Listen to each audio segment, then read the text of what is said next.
अस्सलाम वालेकुम दोस्तों।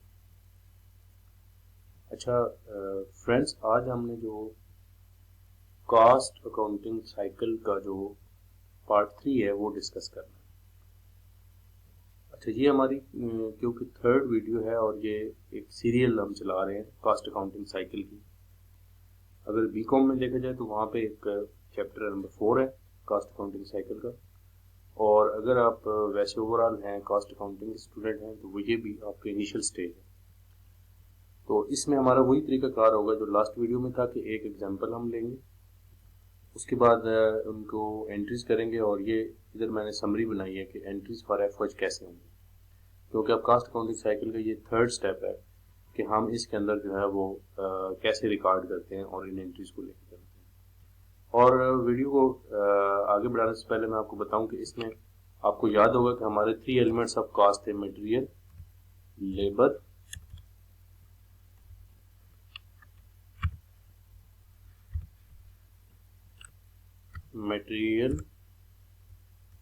Labour and FOH.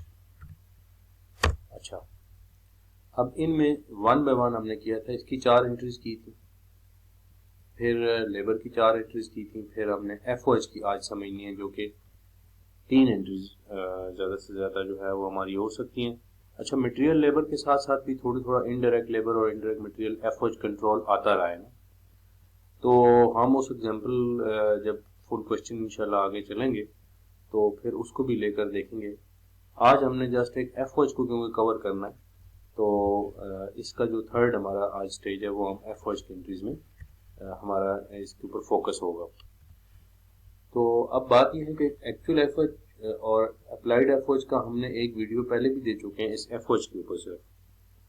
तो एफओएच जो है वो तमाम उन छोटे अखराजात का मजमूआ होता है जो डायरेक्ट मटेरियल और डायरेक्ट लेबर के अलावा आते हैं।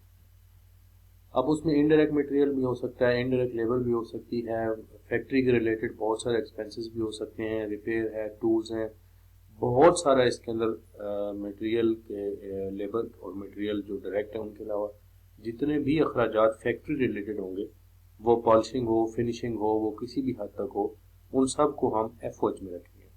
और क्योंकि वो बहुत सारे छोटे अखराजात का मजमूआ होता है, तो आपने देखा है कि हमने एक्चुअल एफओएच जो होता है इसको हम लिखते हैं एफओएच कंट्रोल। ये इधर भी मैंने लिखा है एफओएच कंट्रोल, ये एग्जांपल में जहाँ पे 40,000 बनाया। तो एफओएच कंट्रोल का मतलब ही यही है कि जैसे आप यहाँ पे देखें ना एग्जांपल के अंदर, इंश्योरेंस ऑफ फैक्ट्री आपने पे की है 10,000, डेप्रिसिएशन ऑन प्लांट आपकी 20,000, इनडायरेक्ट वेजेस हैं 5,000, और टूल्स एक्सपेंसेस हैं 4,000, और रिपेयर ऑफ मशीनरी जो है वो 1,000 है। अब आपने इनको कलेक्टिवली जब देखा तो ये क्योंकि बहुत सारे आपके मिसलिनियस एफओएच हैं, और इनके अंदर फिर आपका जो है वो टोटल जो बनेगा वो आप इसको बनाएंगे 40,000 के बाद। ये जो 40,000 है इसको हम एफओएच कंट्रोल कह रहे हैं, और यही हमारा जो साथ साथ रिकॉर्ड हो रहा है, यानी कि हर एक्चुअली हम देख रहे हैं चीज़ों को, इनको हम बोलते हैं एक्चुअल एफओएच। और जो अप्लाइड एफओएच होता है उसको basically as a percentage of some basis या on the basis of generally on direct labour लिया जाता है। वैसे इसकी 6 बेसिस होती हैं, वो हम बाद में एफओएच की जिस स्पेशल एक चैप्टर होगा उस पर डिस्कस करेंगे कि अप्लाइड एफओएच का मतलब है कि एक अंदाजन आपने जब at the start of the job आपने जब इसको स्टार्ट किया तो उस वक्त आपके पास एक अंदाज़ा था कि आपका जो ओवरऑल एफओएच की जो टोटल कॉस्ट होगी वो कितनी होगी, एक आपने ओवरऑल एक एस्टिमेट इसका बनाया। तो उस सूरत में जो है वो आपने इसको देखना है।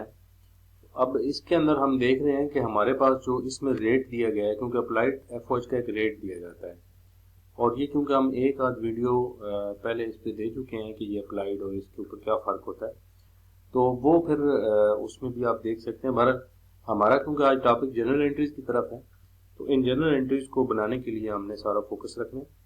तो डायरेक्ट लेबर हमारे पास लेट्स सपोज 60,000 है, और अप्लाइड एफर्ट जो अंदाजन हमने एक लगाया at the start of the job वो 80% ऑफ डायरेक्ट लेबर था। तो इसका मतलब ये हुआ कि अगर 60,000 हो और उसका 80% डायरेक्ट लेबर का अप्लाइड एफर्ट हो, तो फिर 48,000 जो है ये हमारा बन जाएगा इसके ऊपर अप्लाइड एफर्ट्स, यानी कि एक अंदाजन जो हमने लगाया वो 48,000 था, और जो एक्चुअल जो at the end of the job हमें पता चलेगा वो हमारा बनेगा 40,000 एफर्ट्स कंट्रोल का।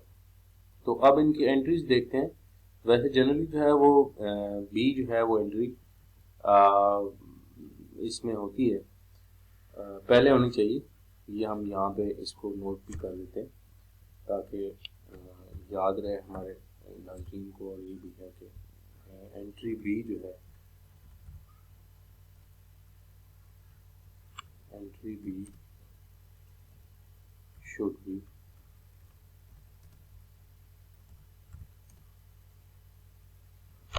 First one. ठीक है, ये हम नोट भी कर रहे हैं ताकि बाद में इशू ना हो किसी किस्म का। यानी कि ज़रा कि पहले आपका अंदाज़ा होता है ना, तो अप्लाइड आपने लेना है, तो वो तरतीब में हमारा थोड़ा डिफरेंस हो गया। मतलब ये एंट्री जो है वो आपकी ए बनेगी और ये बी बनेगी।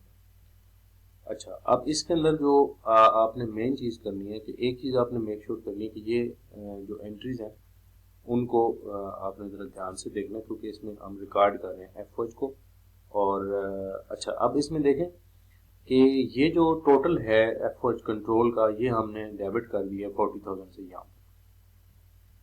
अब इसमें जो बाइफर्केशन है नीचे वो क्रेडिट में आप देखेंगे यहाँ पर तो आपको ऑलमोस्ट 5 हेड्स नज़र आ रहे हैं। इंश्योरेंस, डेप्रिसिएशन, ये रेड में भी हैं और कुछ मैंने ब्लैक कर दिए हैं जो टूल्स एक्सपेंसेस हैं, रिपेयर है। तो इनका क्या फ़र्क होता है? इनका फ़र्क ये होता है कि जो कुछ आपके एफर्ट्स ऐसे होते हैं जैसे इंश्योरेंस और डेप्रिसिएशन ऑन प्लांट है, ये बेसिकली जो है ये आपके नॉन कैश होते हैं। यानी कि इन दो को हम नॉन कैश के तौर पर लेते हैं, ये कैश में पे नहीं होते, इनका वाउचर नहीं बनाने की, इनका क्योंकि ऑलरेडी आप पे कर चुके हैं और वो प्रीपेड इंश्योरेंस में से आपने इसको एक्सपायर जितनी होगी वो आपने क्रेडिट करनी है। और इसी तरह से जो डेप्रिसिएशन होती है वो भी आपने उसका जो कॉन्ट्रा एसेट अकाउंट होगा उसके अगेंस्ट आपने, क्योंकि कॉस्ट ऑफ एसेट तो आप पे कर चुके हैं ना। डेप्रिसिएशन के चैप्टर्स का भी हमारे पर जो है वो एक पूरा 4-5 बल्कि 5-6 वीडियोस इसके ऊपर हमारी पड़ी हैं कि ये एक्यूमुलेटेड क्या होती है, इसकी कैसे वो कैलकुलेशन होती है। तो इसके ऊपर भी हम क्या पहले बात कर चुके हैं, वो भी आप देख सकते हैं। तो ये दो जो हैं ये बहरहाल क्योंकि एक ऑलरेडी पेड एक्सपेंसेस की एडजस्टमेंट है, तो इसलिए प्रीपेड इंश्योरेंस और एक्यूमुलेटेड डेप्रिसिएशन जो है ये इसको हमने इसके अंदर क्रेडिट करना है, इसको कैश नहीं लिखना।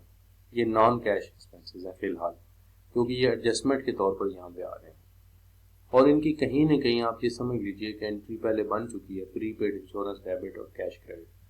इसी तरह से जो है वो इसकी एंट्री जो कॉस्ट की होती है एसेट की, फिक्स एसेट की, वो भी ऑलरेडी बन चुकी है। अच्छा, इसके बाद आपने जो बाकी हैं ये देखें, आपका जो 10,000 बनता है ये इंश्योरेंस के इनडायरेक्ट एक्सपेंसेस और टूल्स एक्सपेंसेस और रिपेयर ऑफ मशीनरी, इन तीनों को जो सम ऑफ 3 है वो 10,000 हमने अलग से डाल दिया।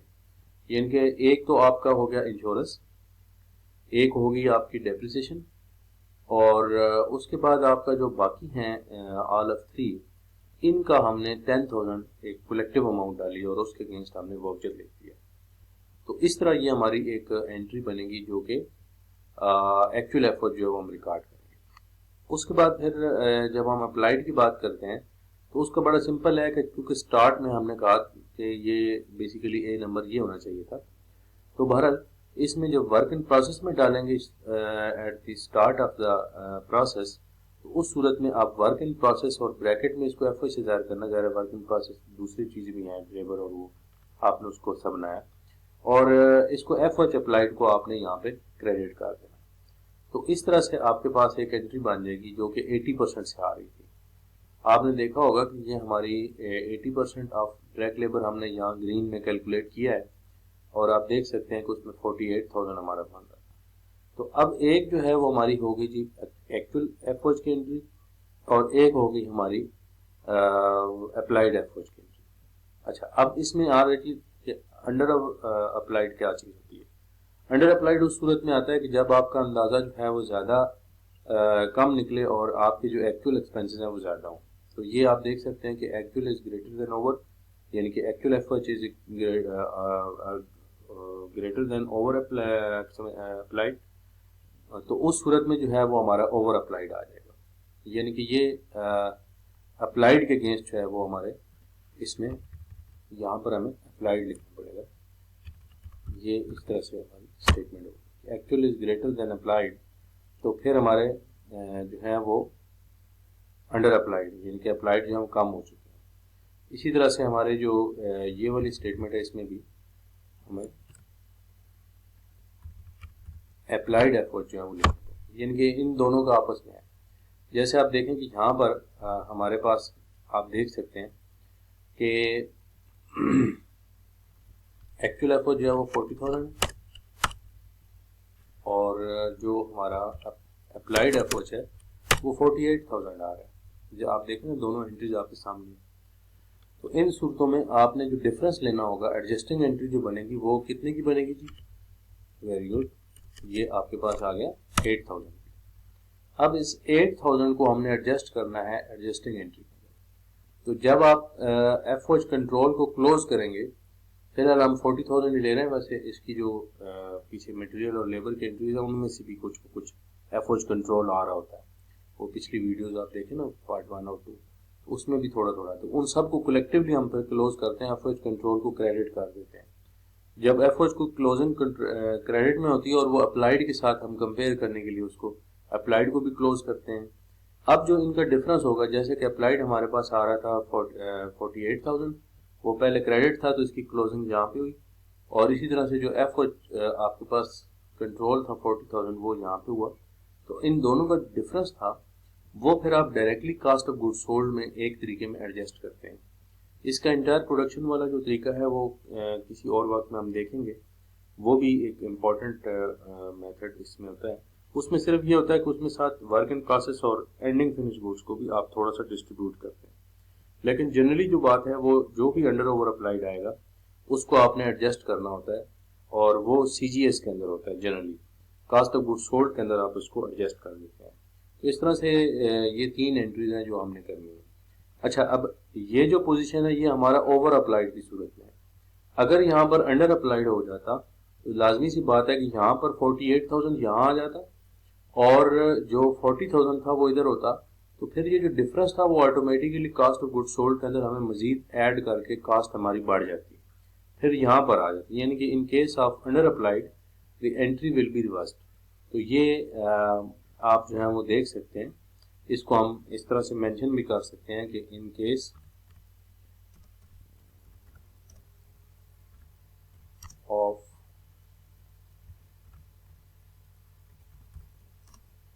Under applied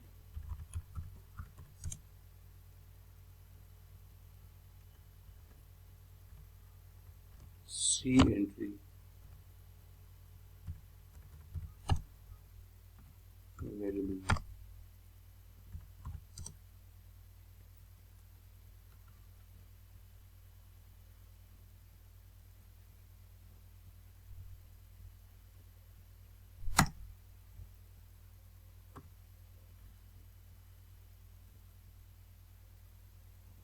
reversed।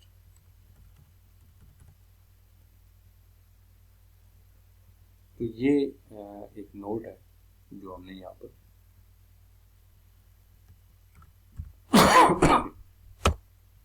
ये इम्पोर्टेंट नोट है। तो आई होप कि आपको ये वीडियो समझ आ गई होगी। अब इसमें जो प्रैक्टिस क्वेश्चंस हैं वो करेंगे तो इंशाल्लाह और ज़्यादा आपको क्लियर हो जाएगा। Thank you very much. इस वीडियो को भी आप लाइक करें और आपकी दुआओं से ये चैनल जो है वो चलता रहे, और इस वीडियो को आप शेयर करें जो भी कंसर्न है, ताकि ज़्यादा से ज़्यादा लोगों को फ़ायदा हो। Thank you very much.